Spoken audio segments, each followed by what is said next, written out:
வணக்கம். சமூகத்தின் பிரதான செய்திகள். முதலில் தலைப்புச் செய்திகள். சுமத்ரா தீவுக்கு அருகில் நிலநடுக்கங்கள். இலங்கையில் சுனாமி அபாயம். எடுக்கப்பட உள்ள நடவடிக்கை.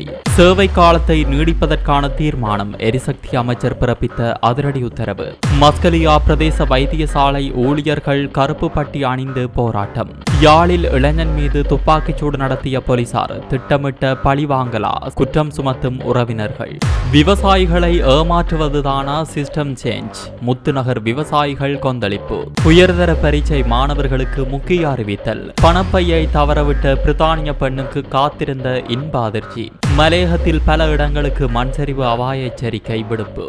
நடப்பாண்டில் இதுவரை 2000க்கும் மேற்பட்டோரின் உயிரை பறித்த விபத்துக்கள்.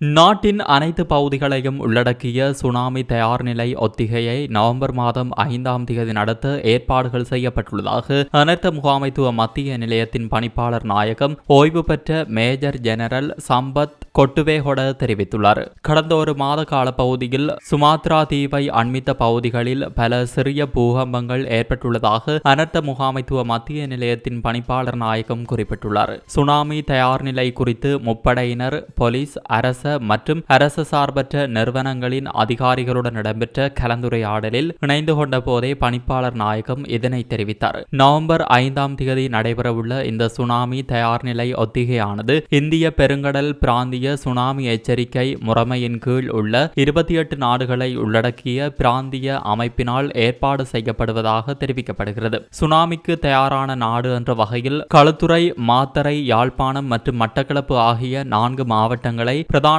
கொண்டு ஏனைய மாவட்டங்களையும் உள்ளடக்கி இந்த ஒத்திகை நடத்தப்படும் என அனர்த்த முகாமைத்துவ மத்திய நிலையம் தெரிவித்துள்ளது. சுமாத்ரா தீவை அண்மித்த பகுதிகளில் டிக்டர் அளவில் 6.5க்கு மேற்பட்ட பூகம்பம் பதிவானால் நாட்டில் சுனாமி ஏற்படும் அபாயம் காணப்படுவதாகவும் அதற்கு தயார் நிலை அத்தியாவசியமானது என்றும் அனர்த்த முகாமைத்துவ மத்திய நிலையத்தின் பணிப்பாளர் நாயகம் ஓய்வு பெற்ற மேஜர் ஜெனரல் சம்பத் கொட்டுவேகொட தெரிவித்துள்ளார்.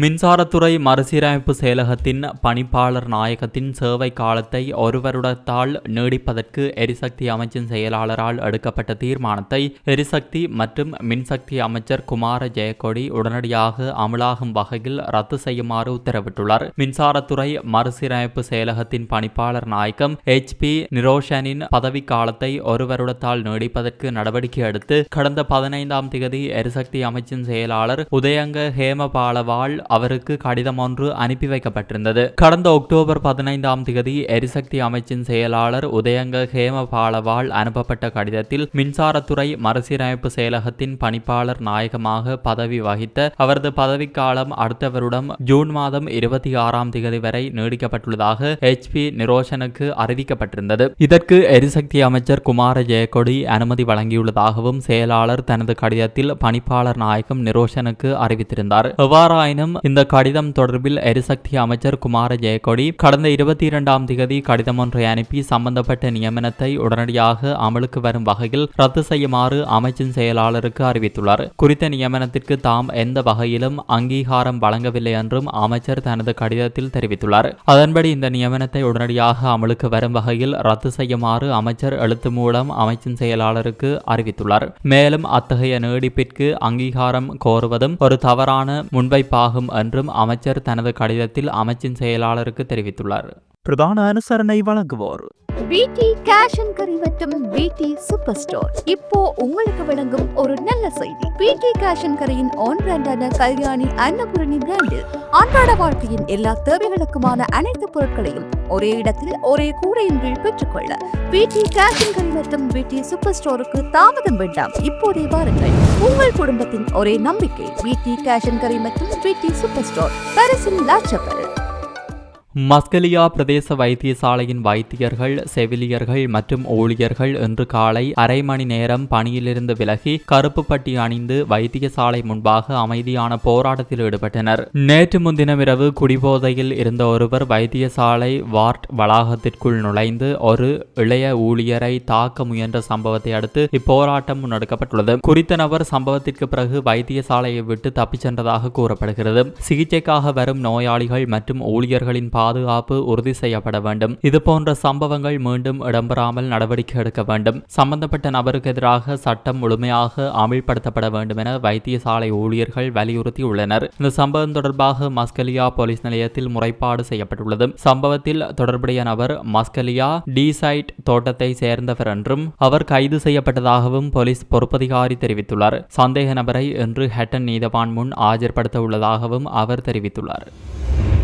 கொடிகாமம் பகுதியில் நேற்றைய தினம் வெள்ளிக்கிழமை இரவு போலீசார் மேற்கொண்ட துப்பாக்கி பிரயோகத்தில் அப்பகுதியை சேர்ந்த இளைஞர் ஒருவர் படுகாயமடைந்து யாழ்ப்பாணம் போதனா வைத்தியசாலையில் சிகிச்சை பெற்று வருகிறார். கிணறு வெட்டிய மண்ணை வெள்ளம் தேங்கும் இடத்தில் கொட்டிக் கொண்டிருந்த இளைஞன் மீதே போலீசார் துப்பாக்கிச்சூடு நடத்தியதாக இளைஞனின் உறவினர்கள் தெரிவித்துள்ளனர். அதேவேளை இளைஞனின் தந்தை 1 மாத காலத்திற்கு முன்பாக நோய்வாய்ப்பட்டு இறந்ததாகவும் இளைஞனே உழைத்து குடும்பத்தினரை பார்த்து வருவதாகவும் தெரிவித்துள்ளனர். கொடிகாமம் பகுதியில் நேற்றைய வெள்ளிக்கிழமை இரவு போலீசார் மேற்கொண்ட துப்பாக்கி பிரயோகத்தில் அப்பகுதியை சேர்ந்த மாணிக்க வாசகர் மதுசன் என்ற இளைஞரை படுகாயமடைந்து ஆபத்தான நிலையில் யாழ்ப்பாணம் போதனா வைத்தியசாலையில் சிகிச்சை பெற்று வருகிறார். குறித்த சம்பவம் தொடர்பில் படுகாயமடைந்த இளைஞனின் உறவினர்கள் தெரிவிக்கையில் அப்பகுதியில் கிணறு ஒன்று தோண்டப்பட்டு வருவதாகவும் அங்கு சேர்த்த மண்ணை அருகிலுள்ள கடையொன்றின் முன்பாக வெள்ள நீர் தேங்கி நிற்பதனால் அவ்விடத்தில் மண்ணை கொட்டுவதற்காக உளவு இயந்திரத்தில் ஏற்றி வந்து அந்த மணலை பறித்து கொண்டிருந்த வேளையிலேயே கடற்கரையில் நின்று போலீசார் இளைஞன் மீது துப்பாக்கி பிரயோகம் மேற்கொண்டனர். போலீசார் அவ்விடத்தில் துப்பாக்கி பிரயோகம் மேற்கொள்ள வேண்டிய தேவையில்லை. சந்தேகமெனில் அருகில் வந்து விசாரணை செய்திருக்கலாம். உளவு இயந்திரத்தில் தப்பிச் செல்ல முற்பட்டவர் மீது துப்பாக்கி பிரயோகம் செய்தோம் என தற்போது போலீசார் கூறுகின்றனர். உளவு இயந்திரம் மணிக்கு 100 கிலோமீட்டர் வேகத்தில் பயணிக்கக்கூடிய வாகனமா? அதில் மணலை ஏற்றியவாறு தப்பியோட முடியுமா? போலீசார் இலகுவாக துரத்தி பிடித்து விடுவார்கள். ஆனால் அதனை செய்யாது கிணறு வெட்டிய களிமண்ணை பறித்து கொண்டு இருந்த உளவு இயந்திரம் மீதே சரமாரியாக துப்பாக்கி பிரயோகம் மேற்கொண்டுள்ளனர். உளவு இயந்திரத்தை துரத்தி சுடுவது எனில் பின்பகுதியிலிருந்தே துப்பாக்கி பிரயோகம் மேற்கொள்ளப்பட்டிருக்க வேண்டும். ஆனால் உளவு இயந்திரத்தின் பக்கவாட்டில் இருந்தே துப்பாக்கி பிரயோகம் மேற்கொள்ளப்பட்டுள்ளது. உளவு இயந்திரத்தின் சில்லுகளில் பக்கவாட்டில் இருந்து துப்பாக்கி பிரயோகம் மேற்கொண்ட அடையாளங்கள் காணப்படுகின்றன என தெரிவித்தனர். கச்சாண்ட இடத்துல தான் இந்த போலீசார் துப்பாக்கி முறை மேற்கொண்டிருக்கணும். என்ன இதுல சமாளித்து ஒரு தனிப்பட்ட வீரர் என்னத்துக்காண்டி இந்த துப்பாக்கி மேற்கொண்டு எங்களுக்கு தெரியல. என்னென்னு சொன்னால் நாங்கள் கிணறு எங்களை காணிக்குள்ள ஒரு கிணறு ஒன்று ஒன்னது அதுல இருந்து நாங்கள் ஊத்த மண் தான். அது வெள்ள மண்ணும் இல்லை, மண் கட்டத்துக்கு பயன்படுத்தக்கூடிய மண்ணும் இல்லை. இந்த மண்ணை இதுல பாருங்க, இந்த மண்ணை ஏற்றி கொண்டு வந்து இதுல தண்ணி நிற்கிறாங்க தான் இந்த கலைக்கு பறிக்க கொண்டு வந்தது. கடல் பக்கத்துல இதுதானே, பக்கத்துல கடல் இருக்குது. அப்ப என்ன சம்பவம் சொன்ன வேல் வந்து திட்டமிட்டு தானே செய்திருக்கிறோம். இந்த எவ்வளவு ஸ்பீட்ல ஓடும்? 100 ஓடுமோ 200 ஓடுமோ? இல்லத்தானே. அவையில எங்களை பிடிக்கணும் பிடிச்சிருக்கலாம், இல்ல ஆணிக்கட்டை போட்டு பிடிச்சிருக்கலாம். வெடி வச்சு பிடிக்க அவசியமோ தேவையோ இல்ல. பறிக்கும் போது எல்லாம் நின்றுக்கிறோம். அப்ப என்ன செய்யணும்? பிடிச்சிருக்கலாம் தானே, இது ஒண்ணு செய்திருக்கலாம் தானே. இவங்க ஏன் வெடி வைக்கணும்? வெடிக்கான காரணம் என்ன? சில டயருக்கு வெடி வச்சிருக்கலாம், ஏன் ஆக்களுக்கு வெடி வைக்கணும்? என்ன காரணம்? என்ன காரணத்துக்கு ஒரு ஆக்களுக்கு வெடி வைக்கணும்? அப்ப இதை தனிப்பட்ட முறையில் இப்படி செய்திருக்கிறார். இவர் வந்து அரெஸ்ட் பண்ணணும் இதுன்னு சொன்னா ஒன்றில் மண் ஏற்றும் போது அரெஸ்ட் பண்ணியிருப்பார், இல்லாட்டி பறிக்கும் போது அரெஸ்ட் பண்ணியிருப்பார். பறிச்சுட்டு வரும்போது வெடி வைக்க வேண்டிய அவசியம் இல்லை. இதுக்கு நாங்கள் வந்து திருகோணமலை முத்துநகர் விவசாயிகள் இன்றுடன் 39வது நாளாக சத்தியாகிரக போராட்டத்தை திருமலை மாவட்ட செயலகம் முன்பாக நடாத்தி வருகின்றனர். தங்களது விவசாய காணிகளை உரிய மின்சக்தி உற்பத்திக்காக தனியார் கொம்பனிகளுக்கு அடாத்தாக வழங்கப்பட்டதை அடுத்து அன்றாட ஜீவனோபாயத்தை இழந்த நிலையில் போராடி வருகின்றனர். இந்த நிலையில் இங்குள்ள பிரதி அமைச்சர் ஒருவர் முன்னுக்கு பின் முரணான கருத்துக்களை கூறி விவசாயிகளை ஏமாற்றி வருகின்றார். விவசாய நீர்ப்பாசன குளங்களை அளித்தும் பொய்களை கூறி வருவதானா இவர்களின் சிஸ்டம் சேஞ்ச் எனவும் விவசாயிகள் தங்கள் ஆதங்கங்களை வெளிப்படுத்தி வருகின்றனர். 2025ஆம் ஆண்டிற்கான கல்வி பொதுத்தராதர உயர்தரத்திற்கான பொது தகவல் தொழில்நுட்ப தேர்வுக்கான அனுமதி அட்டைகள் அனைத்தும் வலய கல்வி அலுவலகங்களுக்கு அனுப்பப்பட்டுள்ளதாக பரீட்சைகள் திணைக்களம் தெரிவித்துள்ளது. அனைத்து அதிபர்களும் தங்கள் பாடசாலைக்குரிய அனுமதி அட்டைகளை அந்தந்த வலய கல்வி உதவி கல்வி பணிப்பாளரிடமிருந்து பெற்றுக்கொள்ளலாம் என்று பரீட்சைகள் ஆணையாளர் நாயகம் இந்திகா குமாரி லியனகே தெரிவித்துள்ளார். கல்வி பொதுத்தராதர உயர்தர பரீட்சைக்கு தோற்றும் தனியார் பரீட்சார்த்திகளின் அனுமதி அட்டைகள் தபால் மூலம் அவர்களின் தனிப்பட்ட தபால் முகவரிகளுக்கு நேரடியாக அனுப்பப்பட்டுள்ளதாக பரீட்சைகள் திணைக்களம் மேலும் தெரிவித்துள்ளது. பரீட்சார்த்திகளின் பெயர்கள் பாடங்கள் தொடர்பாக ஏதேனும் திருத்தங்கள் செய்யப்பட வேண்டியிருந்தால் அதற்கமைய மாற்றங்களை உத்தியோகபூர்வ இணையதளம் மூலம் செய்யலாம் என்றும் ஆணையாளர் நாயகம் தெரிவித்துள்ளார். அனைத்து திருத்தங்களும் அக்டோபர் 31ஆம் தேதிக்கு முன்னர் செய்து கொள்ள வேண்டும் எனவும் பரீட்சார்த்திகளுக்கு அறிவுறுத்தப்பட்டுள்ளது. 2025ஆம் ஆண்டிற்கான கல்வி பொதுத்தராதர உயர்தர பரீட்சை நவம்பர் மாதம் மாதம் 10ஆம் தேதி முதல் டிசம்பர் மாதம் 5ஆம் தேதி வரை நாடு முழுவதும் உள்ள 2362 தேர்வு நிலையங்களில் நடைபெறும். பொது தகவல் தொழில்நுட்ப தேர்வு டிசம்பர் மாதம் 6ஆம் தேதி 1665 தேர்வு நிலையங்களில் நடைபெறவுள்ளமை குறிப்பிடத்தக்கது. வெளிநாட்டு சுற்றுலா பயணி ஒருவரினால் தவறவிடப்பட்ட பணப்பொதியை மீண்டும் அவரிடம் பெண் போலீஸ் அதிகாரிகள் இருவர் கையளித்துள்ளனர். கொழும்பு நாரகேன்பிட்டிய திம்பிரிகஸ்யாய வீதியில் பிரித்தானிய பிரஜையான சப்ரீனா கெமரோன் என்ற பெண் ஒருவரின் காணாமல் போன பணப்பை கண்டுபிடித்து கொடுக்கப்பட்டுள்ளது. அந்த பணப்பை திம்பிரிகஸ்யாய வீதியில் விழுந்து கிடந்த நிலையில் பிரதமரின் பாதுகாப்பு பிரிவில் இணைக்கப்பட்டுள்ள பெண் போலீஸ் பரிசோதகர் யமுனா தம்மிகா, குமாரி எதிரிசிங்க மற்றும் பெண் போலீஸ் கான்ஸ்டபிள் சமன்மி ஆகிய அதிகாரிகள் கண்டெடுத்துள்ளனர். அதனைத் தொடர்ந்து பணப்பையின் உரிமையாளரான வெளிநாட்டு பெண்மணியை பிரதமர் பாதுகாப்பு பிரிவுக்கு அழைத்து அதன் பணிப்பாளர் சிரேஷ்ட போலீஸ் அத்தியட்சகர் சுமித்ர டி சில்வா அந்த பணப்பையை அவரிடம் ஒப்படைத்தார். அதில் இலங்கை நாணயம் 6000 ரூபாயும், இலங்கை நாணயத்தில் சுமார் 6 லட்சம் ரூபாய் பெறுமதியான யூரோ, அமெரிக்க டாலர், ஸ்டெர்லிங் பவுண்ட் போன்ற வெளிநாட்டு நாணயங்களும் இருந்ததாக தெரிவிக்கப்பட்டுள்ளது. நிலவும் சீரற்ற வானிலையால் மத்திய மலைநாட்டின் பல மாவட்டங்களுக்கு மண்சரிவு அபாயம் ஏற்படும் வாய்ப்புள்ளதாக இடர் முகாமைத்துவ மத்திய நிலையம் தெரிவித்துள்ளது. ஹட்டன் கொழும்பு பிரதான வீதியில் பிட்டவெல, கினிகத்தேனை, கடவெல, தியகல, வட்டவளை, ஹட்டன் ஆகிய பகுதிகளிலும், ஹட்டன் நுவர்லியா பிரதான வீதியில் குடாகம, கொட்டகலை, சென்கிளையார், தலவாக்கலை, ரதல்ல, நானுவோய ஆகிய பகுதிகளிலும் அடிக்கடி பனிமூட்டம் காணப்படும். மேலும் இவ்வீதிகளில் பல இடங்களில் மண் திட்டுக்கள் சரிந்து வீழ்ந்துள்ளதுடன் மண்சரிவு அபாயமும் நிலவுகிறது. எனவே இந்த வீதிகளை பயன்படுத்தும் சாரதிகள் மிகவும் அவதானமாக இருக்குமாறும் அறிவுறுத்தப்பட்டுள்ளது. மேலும் விமல சுரேந்திர, காசல்டி, லக்சபான, நவலக்சபான, மௌசாகலை, மேல் கொத்மலை, பொல்பிட்டியா ஆகிய நீர்த்தேக்கங்களின் நீர்மட்டமும் உயர்ந்துள்ளது. இந்த நிலையில் எந்நேரமும் நீர்த்தேக்கங்களின் வான் கதவுகள் திறக்கப்படலாம் என்பதால் நீர்த்தேக்கங்களுக்கு கீழ் உள்ள ஆறுகளுக்கு அருகில் வசிக்கும் பொதுமக்கள் மிகவும் அவதானமாக இருக்க வேண்டும் என அறிவுறுத்தப்பட்டுள்ளது. இதேவேளை அடுத்த 48 மணி நேரத்திற்குள் பிளத் சிங்கள, மதுராவல மற்றும் பாலிந்தனுவர பிரதேச செயலக பிரிவுகளின் தாழ்வான பகுதிகளில் சிறிய வெள்ளப்பெருக்கு ஏற்பட வாய்ப்புள்ளதாக நீர்ப்பாசன திணைக்களம் தெரிவித்துள்ளது.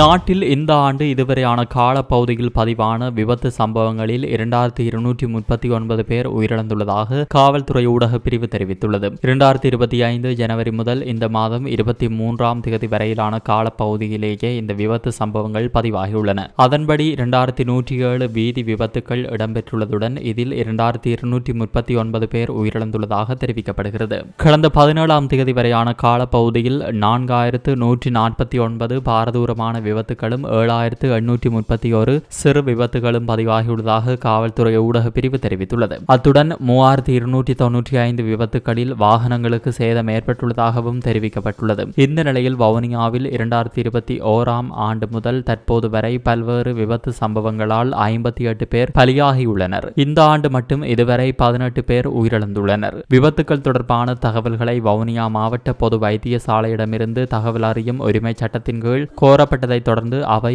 வெளியிடப்பட்டுள்ளன.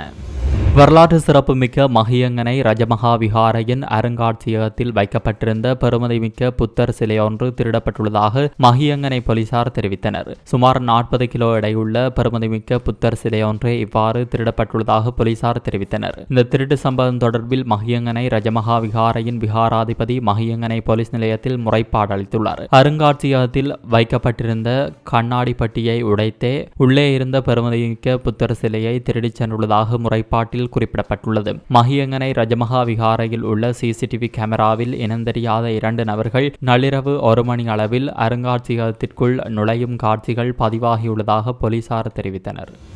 பதுளை கிராந்துருகோட்டை அகல ஓயா பிரதேசத்தில் தங்கமுலாம் பூசப்பட்ட புத்தர் சிலைகள் மற்றும் ஐஸ் போதைப் பொருட்களுடன் 2 சந்தேக நபர்கள் பதுளை போலீஸ் குற்றப்புலனாய்வு பிரிவினரால் நேற்றைய தினம் கைது செய்யப்பட்டனர். கைது செய்யப்பட்டவர்கள் கிராந்துருகோட்டை அகல ஓயா பிரதேசத்தில் வசிக்கும் 32 மற்றும் 34 வயதுடையவர்களாவர். பதுளை போலீஸ் குற்றப்புலனாய்வு பிரிவினருக்கு கிடைத்த தகவலின் பேரில் கிராந்துருகோட்டை அகல ஓயா பிரதேசத்தில் உள்ள வீட்டில் மேற்கொள்ளப்பட்ட சோதனையில் தங்கமுலாம் பூசப்பட்ட 7 புத்தர் புத்தர் சிலைகள் மற்றும் 7170 மில்லிகிராம் ஐஸ் போதைப் பொருட்களுடன் 32 வயதுடைய சந்தேக நபர் முதலில் கைது செய்யப்பட்டுள்ளார். இவ்வாறு கைது செய்யப்பட்ட 32 வயதுடைய சந்தேக நபரிடம் நடத்தப்பட்ட விசாரணைகளின் அடிப்படையில் கிராந்துருகோட்டை அகலோயா பிரதேசத்தில் மேற்கொள்ளப்பட்ட சோதனையில் 6750 ஐஸ் போதைப் பொருட்களுடன் 34 வயதுடைய சந்தேக நபர் கைது செய்யப்பட்டுள்ளார். இது தொடர்பான மேலதிக விசாரணைகளை பதுளை போலீஸ் குற்றப்புலனாய்வு பிரிவினர் மேற்கொண்டு வருகின்றனர். RIP பேஜிலிருந்து எமக்கு கிடைத்த மரண அறிவித்தல்கள். யாழ்ப்பாணம் எழுதுமட்டு வாழை பிறப்பிடமாகவும் கனடா மாற்றியல் யாழ்ப்பாணம் எழுதுமட்டு வாழ் ஆகிய இடங்களை வாழ்விடங்களாக கொண்டிருந்த திரு இளையதம்பி கந்தையா அவர்கள் 23/10/2025 வியாழக்கிழமை அன்று சுபபதமடைந்தார்.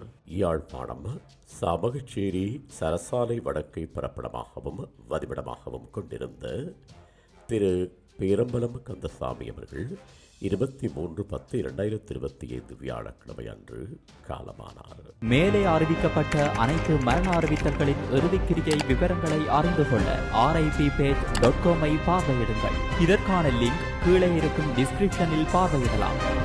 இது போன்ற செய்திகளை தெரிந்து கொள்ள சமூகம் நியூஸ் சேனலை சப்ஸ்கிரைப் செய்து அருகில் உள்ள பெல் பட்டனை கிளிக் செய்யுங்கள். மேலும் இது போன்ற செய்திகளை உடனுக்குடன் தெரிந்து கொள்ள சமூகமீடியா.com என்ற இணையதளத்தின் வாயிலாகவும் எங்களுடன் இணைந்திருங்கள்.